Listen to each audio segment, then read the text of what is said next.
الحمد لله والصلاة والسلام على رسول الله. أما بعد، قال الله تعالى: أعوذ بالله من الشيطان الرجيم. بسم الله الرحمن الرحيم. ألف لام را تلك آيات الكتاب الحكيم أكان للناس عجبا أن أوحينا إلى رجل منهم أن أنذر الناس وبشر الذين آمنوا أن لهم قدم صدق عند ربهم قال الكافرون إن هذا لساحر مبين. یہ سورہ یونس ہے. اس سورہ کا تعلق مکی سورت سے ہے. یہ سورہ حروف مقطعات کے ذریعے سے شروع کیا گیا ہے. حروف مقطعات کے حوالے سے بات گزر چکی ہے. اس کے بعد اللہ رب العالمین نے اس بات کو ذکر فرمایا ہے کہ رسول آدمی ہی ہو سکتا ہے. اگر انسان کے علاوہ دوسرا اللہ تبارک و تعالی رسول بھیجتا، جیسا کہ مشرکین مکہ یہ ایک اعتراض اٹھاتے تھے اور یہ کہتے تھے کہ رسول جو بھیجا گیا ہے ان کے خیال میں کبھی تو یہ آتا تھا کہ کوئی فرشتہ آنا چاہیے، تو کبھی یہ خیال آتا تھا کہ کم سے کم فرشتہ نہیں آنا چاہیے، اگر یہی نبی ہوتا تو فرشتے آ کر کے اس کی تائید کر دیتے. یا کبھی یہ بھی کہا کرتے تھے کہ خود اللہ رب العالمین ہمیں بتا دیتے تھے. اس طرح کی باتیں مشرکین مکہ کہا کرتے تھے. اور اسی میں سے ایک بات یہاں پہ اللہ رب العالمین نے نقل کی ہے: اکان للناس عجبا ان اوحینا الی رجل منہم. کیا لوگوں کے لیے یہ تعجب کی بات ہو گئی ہے کہ ہم نے انہی میں سے ایک آدمی کو بھیجا ہے اور انہی میں سے ایک آدمی کی طرف ہم نے وحی کی ہے. کیوں؟ ان انذر الناس، کہ وہ لوگوں کو ڈرائے، وبشر الذین آمنوا، اور ان لوگوں کو خوشخبری دے جو ایمان لائے. اس کے علاوہ بھی قرآن مجید میں مختلف جگہوں میں اس ٹاپک کو دہرایا گیا ہے کہ ابشر یہدوننا، کیا ہماری رہنمائی ایک بشر کرے گا، ایک انسان کرے گا؟ یعنی انسان کے اس لائق نہیں ہے کہ وہ اللہ رب العالمین کا پیغمبر بنے. اور اس چیز کو وہ تعجب سے لیتے تھے. تو پہلی بات یہ ہے کہ اگر اللہ تبارک و تعالی ہی آ کر کے بتا دیتے تو یہ اللہ رب العالمین کی شان ہے ہی نہیں. اللہ رب العالمین بہت بلند ہے اور اللہ رب العالمین اس طرح کی نیچ حرکتوں سے پاک ہے. تو اللہ رب العالمین کے لیے یہ شان نہیں ہے کہ اللہ تبارک و تعالی اتر کر کے زمین پر آئے اور لوگوں کو سمجھائے. معمولی دنیا کا یہ دیکھیے کہ اگر بہت امیر ہو جاتا ہے آدمی اور کسی کام کو کرنے کا ہوتا ہے تو وہ اپنے چیلے سے ہی پورا کام کروا لیتا ہے. اگر بہت بڑا آدمی ہو تو چھوٹا موٹا کام وہ آتا بھی نہیں ہے دیکھنے کے لیے کہ کیا ہوا نہیں ہوا. وہ اپنے نیچے اور اپنے نیچے کارندے جو ان کے کام کرتے ہیں انہی کے ذریعے سے پورا کام لے لیتا ہے اور وہ کام مکمل ہو بھی جاتا ہے. تو یہ ایک انسان کے لیے اس طرح کی حالت ہے. تو اللہ رب العالمین کی ذات جو کہ پورے جہاں کا مالک ہے اور اللہ رب العالمین کی شان جس کو بیان نہیں کیا جا سکتا، اس ذات کے لیے کیسے یہ شان ہو سکتا ہے کہ اللہ رب العالمین سمجھانے کے لیے انسان کو ہی اتر پڑے. دوسری بات یہ ہے کہ اگر فرشتے اس دنیا میں آتے لوگوں کو سمجھانے کے لیے تو ان کی زبان الگ تھی، ان کے خیالات الگ تھے، ان کی خواہشات الگ تھی، ان کے رہنے سہنے اور جینے کے طریقے الگ ہیں. ایک فرشتہ اگر آ جائے ان کی لینگویج بھی الگ، ان کے سارے خیالات بھی الگ. نہ وہ کھاتا نہ پیتا، نہ ہی ان کو جس طریقے سے انسانوں کی ضروریات ہے اس طرح کی ضرورت اس کو پڑتی.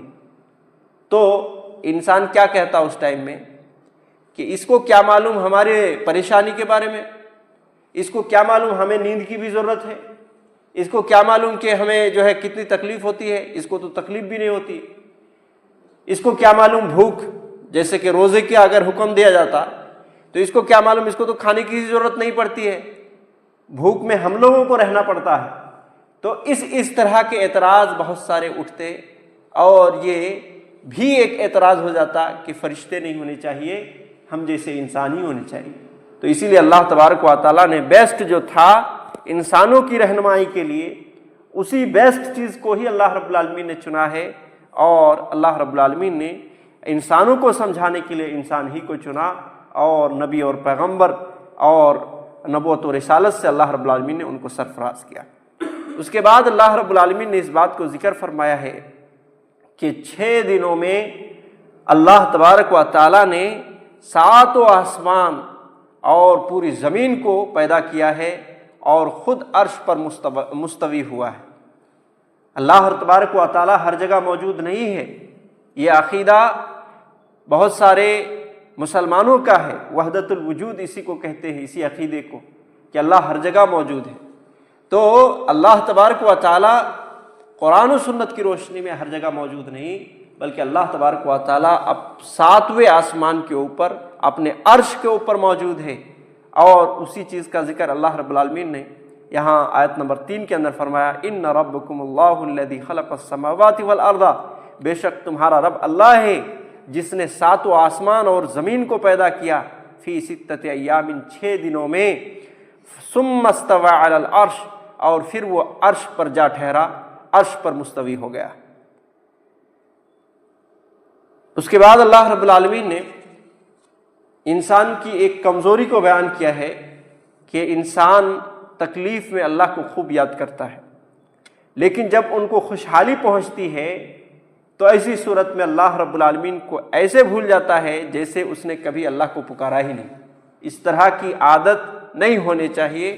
اللہ تبارک و تعالیٰ کو ہر 2 صورت میں، چاہے خوشحالی کی زندگی ہو چاہے بدحالی کی زندگی ہو، ہر 2 صورت میں اللہ رب العالمین کو یاد رکھنا چاہیے، اللہ رب العالمین کا شکریہ ادا کرنا چاہیے۔ اس کے بعد اللہ رب العالمین نے مشرکوں کا اپنے خداؤں کے بارے میں اعتقاد اس حوالے سے بیان کیا کہ جو وہ اعتقاد رکھتے تھے، جو عقیدہ رکھتے تھے، جس طرح سے آج مسلمان اسی عقیدے میں پھنسے ہوئے ہیں، لیکن معلوم ہی نہیں ہو رہا ہے ان کو کہ یہ بھی شرک ہے۔ کیا ہے؟ اللہ تبارک و تعالیٰ نے آیت نمبر 18 کے اندر فرمایا، وَيَعْبُدُونَ مِن دُونِ اللَّهِ مَا لَا يَضُرُّهُمْ وَلَا يَنفَعُهُمْ۔ اللہ تبارک و تعالیٰ نے کہا کہ یہ ان کی عبادت کرتے ہیں اللہ کو چھوڑ کر، مَا لَا يَضُرُّهُمْ وَلَا يَنفَعُهُمْ، جو نہ نفع پہنچا سکتے ہیں نہ نقصان پہنچا سکتے، وَيَقُولُونَ هَؤُلَاءِ شُفَعَاؤُنَا عِندَ اللَّهِ، اور وہ کہتے ہیں کہ یہ سفارشی ہیں اللہ رب العالمین کے نزدیک۔ دنیا کی حقیقت کے حوالے سے بھی ایک مثال اللہ رب العالمین نے بیان کی، اور اس کے بعد قرآن مجید کو نصیحت، شفا، ہدایت اور رحمت کا ذریعہ بھی اللہ تبارک و تعالیٰ نے بتایا۔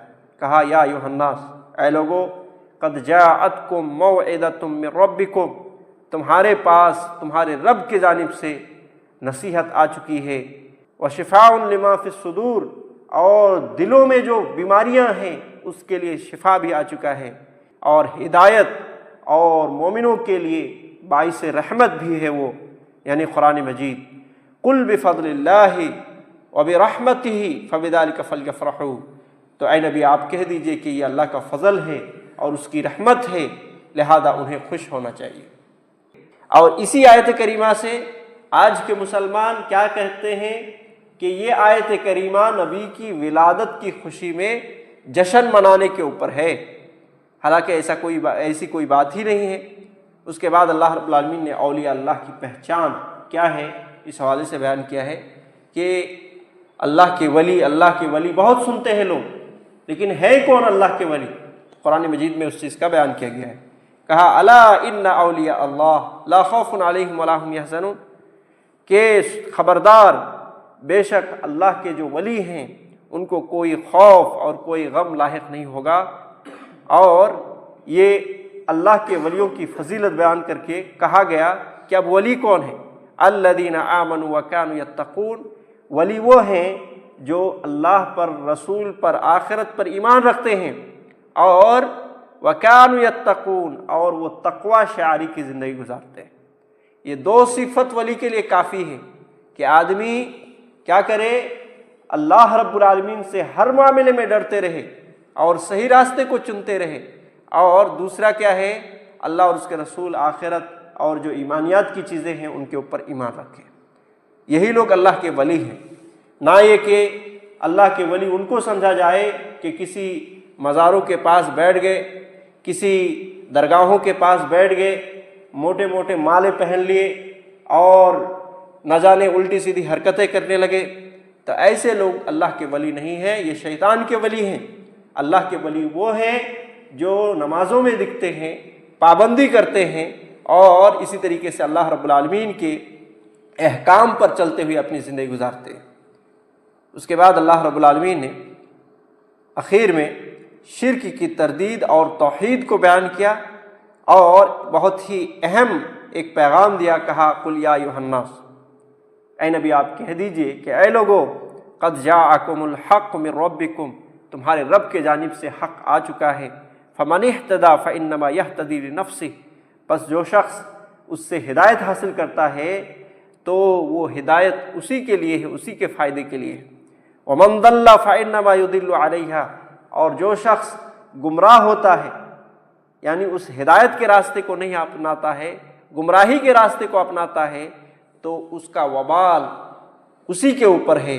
وما انا علیکم بوکیل، اور اے نبی کہہ دیجئے کہ میں وکیل نہیں ہوں، بلکہ میں تو بس ایک رہنما ہوں، اب حق کی بات تم تک پہنچانے والا ہوں، بس یہی ذمہ داری میرے اوپر ہے، وکیل نہیں ہوں میں۔ لہذا یہاں پر یہ پیغام دیا گیا ہے کہ آدمی اگر ہدایت کے راستے کو، صحیح راستے کو، صراط مستقیم کے راستے کو اپناتا ہے تو فائدہ اسی کو ہونے والا ہے، اور اگر ہدایت کے راستے کو چھوڑ کر گمراہی کے راستے کو اپناتا ہے تو ایسی صورت میں گمراہ وہی ہونے والا ہے۔ اللہ رب العالمین ہم سب کو ہدایت کے راستے پر چلنے کی توفیق عطا فرمائے، اور اسی طرح سے قرآن و سنت کے تعلیمات پر عمل کرنے کی توفیق عطا فرمائے۔ آمین۔ صلی اللہ علیہ نبی محمد وعلی آلہ وصحبہ اجمعین، ومن تبعہم بإحسان الی یوم الدین۔